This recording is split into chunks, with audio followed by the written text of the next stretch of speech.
ഇഷ്ടമാണെങ്കിൽ നമുക്ക് വിവാഹം കഴിച്ചാലോ? രാവിലെ തന്നെ ആ ചടങ്ങ് അങ്ങ് കഴിഞ്ഞിട്ടുണ്ട്. അനീഷ് അനുമോളെ പ്രപ്പോസ് ചെയ്തു. ഇത് നമ്മൾ പറഞ്ഞതുപോലെ തന്നെ പ്രാങ്ക് ഒന്നും അല്ല കേട്ടോ, ഇത് വളരെ സീരിയസ് ആയിട്ട് തന്നെ അനീഷ് പറഞ്ഞതാണ്.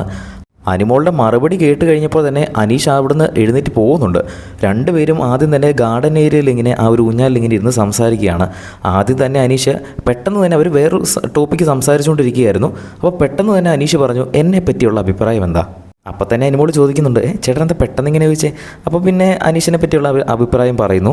ആദ്യം ഇഷ്ടമല്ലായിരുന്നു, പക്ഷേ ഇപ്പോൾ എല്ലാവർക്കും ഇഷ്ടപ്പെടുന്ന ഒരു ക്യാരക്ടറാണ് എന്നൊക്കെ പറഞ്ഞു. പെട്ടെന്ന് തന്നെ അനീഷ് എടുത്തൊരൊറ്റ ചോദ്യം, എങ്കിൽ നമുക്ക് വിവാഹം കഴിച്ചാലോ എന്ന്. അപ്പം തന്നെ അനുമോൾ ഞെട്ടി. അമ്മയെന്ന് പറഞ്ഞൊരൊറ്റ ഞെട്ടലായിരുന്നു.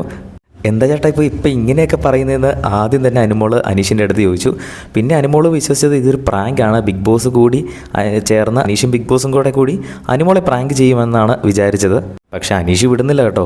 ഞാൻ ചോദിച്ചതിന് മറുപടി പറ എന്ന് ഇങ്ങനെ പറഞ്ഞുകൊണ്ടിരിക്കുകയാണ്.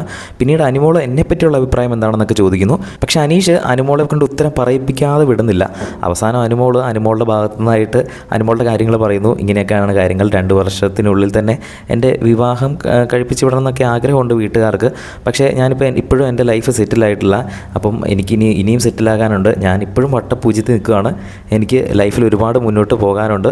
അപ്പോൾ ഇപ്പം കല്യാണം ഒന്നും നോക്കുന്നില്ല എന്ന് പറഞ്ഞിട്ട് ആ ഇരുന്ന സ്ഥലത്ത് നിന്ന് ഇങ്ങനെ തിരിഞ്ഞിരിക്കുകയാണ്. അപ്പോഴും അനുമോൾ മനസ്സിൽ വിചാരിക്കുന്നത് ഇത് പ്രാങ്ക് ആയിരിക്കണേ എന്നാണ് വിചാരിക്കുന്നത്. പക്ഷേ പ്രാങ്ക് അല്ല.